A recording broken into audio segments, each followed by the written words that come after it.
자, 여러분, AI 하면 뭐가 제일 먼저 떠오르세요? 아마 뭐 복잡한 코드, 알고리즘 이런 거겠죠? 그런데 만약에 말이죠. 이 AI 혁명의 미래가 거대한 쇳물과 그걸 내리치는 프레스에 달려 있다면 믿으시겠어요? 오늘은 AI와 중공업 이러는 전혀 어울릴 것 같지 않은 두 세계의 아주 놀라운 연결고리, 그리고 그 한가운데 있는 한 기업에 대해 깊이 파고들어 보겠습니다. 자, 그럼 바로 본론으로 들어가 보죠. 우리가 매일같이 쓰는 이 생성형 AI 뒤에는요, 사실 우리가 미처 생각하지 못했던 어마어마한 비용이 숨어 있거든요. 과연 뭘까요? 네, 맞아요. 바로 전기입니다. 근데 그냥 전기가 아니에요. AI 모델을 학습시키고 또 운영하는 데는요, 우리가 상상하는 것 이상으로 정말 전례 없는 스케일의 전력이 필요한 거죠. 그리고 이게 바로 새로운 시대의 가장 큰 숙제가 되고 있습니다. 그럼 첫 번째 파트에서는요, 이 AI 붐이 도대체 어떻게 인류 역사상 한 번도 없었던 그런 전력 수요를 만들어냈는지, 그리고 왜 전 세계가 지금 새로운 에너지원을 찾아 헤매게 됐는지 그 배경부터 한번 짚어보겠습니다. 근데 여기서 진짜 중요한 게 뭐냐면요, 문제가 그냥 전기가 더 많이 필요하다, 여기서 끝나는 게 아니라는 거예요. 핵심은 이 세 가지 조건이 전부 다 충족되어야 한다는 건데요. 첫째, 필요한 전력량이 상상을 초월하고요. 둘째, 데이터 센터는 단 1초도 멈추면 안 되잖아요? 그러니까 24시간 내내 1년 365일 안정적인 공급이 필수적이에요. 그리고 마지막으로 이 모든 전력을 만들면서 탄소는 하나도 배출하면 안 된다, 이 CF1000 목표까지 맞춰야 하는 정말 어려운 미션인 거죠. 그러면 그냥 태양광이나 풍력 같은 거 쓰면 되는 거 아니야? 하고 생각하실 수 있잖아요. 안타깝게도 그게 그렇게 간단한 문제가 아닙니다.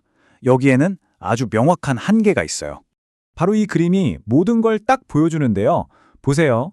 왼쪽에 태양광이나 풍력은 해가 떠 있을 때, 바람이 불 때만 전기를 만들잖아요. 이걸 간헐적이라고 하죠. 근데 오른쪽에 AI 데이터 센터는요, 24시간 내내 꾸준한 소위 기저부하 전력이 필요하단 말이에요. 이 둘 사이가 근본적으로 맞질 않는 거죠. 이게 바로 문제입니다. 바로 이 지점에서 정말 오랫동안 우리가 약간 잊고 지냈던 해결책 하나가 AI 시대에 예상치 못한 영웅으로 화려하게 등판합니다. 네, 바로 원자력 발전이에요. 탄소 배출 없이 24시간 안정적인 기저부하 전력을 공급할 수 있는 사실상 거의 유일한 대안인 거죠. 특히 요즘 가장 핫한 게 바로 이 기술, 소형 모듈 원자로, 그러니까 SMR입니다.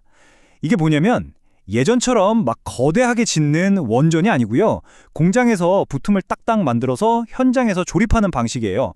그러니까 훨씬 더 빠르고 안전하고 또 유연하게 설치할 수 있는 그런 차세대 원자로 기술이라고 보시면 됩니다. 자, 이제 드디어 오늘의 주인공을 만나볼 시간입니다.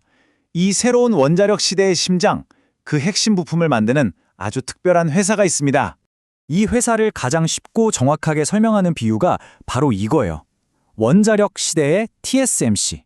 이게 무슨 말이냐면 우리 반도체 시장 생각해보세요. 엔비디아가 설계를 기가 막히게 하면 생산은 누가 하죠? TSMC가 하잖아요. 지금 원자력 시장에서도 똑같은 일이 벌어지고 있다는 겁니다. 이 표를 보시면 구조가 한눈에 딱 들어오실 거예요. 뉴스케일 파워나 엑스에너지 같은 회사들이 SMR을 설계하는 팹리스 역할을 하고요. 그러면 두산에너빌리티가 그 설계도를 받아서 핵심 기기를 제조하는 파운드리 역할을 하는 거죠. 말 그대로 글로벌 SMR 파운드리로서 독점적인 위치를 만들어가고 있는 겁니다. 아니 근데 두산에너빌리티가 어떻게 이런 독보적인 자리에 오를 수 있었을까요? 다른 회사들은 왜 못할까요? 여기에는요, 경쟁사가 감히 넘볼 수 없는 거의 절대적인 비밀병기가 있습니다. 바로 이 숫자입니다. 17,000톤. 이게 뭐냐면요, 두산 에너빌리티가 가지고 있는 세계 최대 규모 단조 프레스의 무게예요. 이 어마어마한 설비가 바로 모든 이야기의 시작점입니다. 아니 17,000톤짜리 프레스가 그렇게 대단하냐고요? 이게 왜 중요하냐면 원자로의 심장부인 원자로 용기는요, 엄청난 방사능과 고온, 고압을 견뎌야 하거든요. 그래서 이음새가 있으면 절대 안 돼요. 통새를 그대로 찍어내서 만들어야 합니다. 근데 이걸 할 수 있는 곳이 전 세계에 손에 꼽을 정도예요. 그러니까 이 거대한 설비 자체가 다른 기업들은 돈이 있어도 따라할 수 없는 아주 강력한 경제적 해자, 즉 모트가 되는 거죠. 자, 지금까지는 정말 엄청난 기회에 대해 이야기했는데요. 당연히 이렇게 장밋빛 미래만 있는 건 아닙니다. 이면에는 상당한 리스크와 또 이 밸류에이션, 즉 주가가 너무 비싼 거 아니냐는 우려도 함께 존재하죠. 기회 측면이 어떻게 돌아가는지 이 슬라이드를 보면 아주 명확해져요. 자, 1단계. 아마존 같은 빅테크가 데이터 센터를 돌리려면 24시간 깨끗한 에너지가 필요하죠. 2단계. 그래서 SMR을 설계하는 엑스에너지라는 회사에 투자를 합니다. 그럼 3단계는 바로 두산에너빌리티가 그 엑스에너지 원자로의 핵심 부품을 만들어주는 계약을 맺는 거죠. 보세요. 클라우드 서비스에서부터 원자로의 심장까지 이렇게 직접적으로 쫙 연결되는 구조인 겁니다. 하지만 반대편 목소리도 분명히 들어봐야 합니다. 세계적인 투자은행이죠. JP모건이 최근 보고서에서 이런 경고를 했어요. 밸류에이션 부담이 과도하다. 지금 주가가 회사의 실제 가치에 비해 너무 고평가되어 있다는 지적인 거죠. 네, 이 고평가 논란을 제대로 이해하려면 다른 회사들이랑 좀 비교를 해볼 필요가 있어요. 이 차트는 주가 순자산 비율, PBR이라는 건데요. 쉽게 말해 회사의 순자산 대비 주가가 몇 배냐 이거예요. 두산에너빌리티가 약 7.9배니까 확실히 낮은 수치는 아니죠.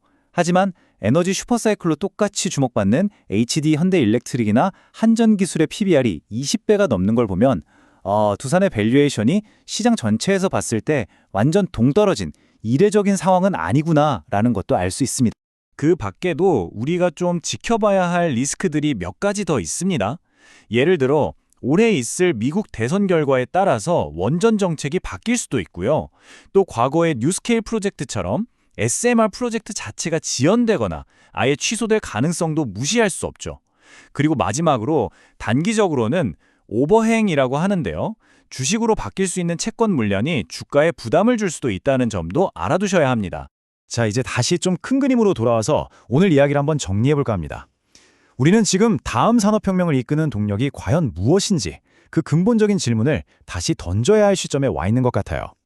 오늘 우리가 함께 살펴본 이 모든 것들을 종합해보면 이런 질문을 던져볼 수 있지 않을까요?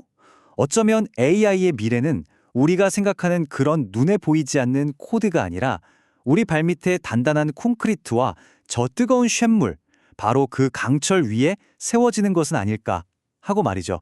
여러분은 어떻게 생각하시나요?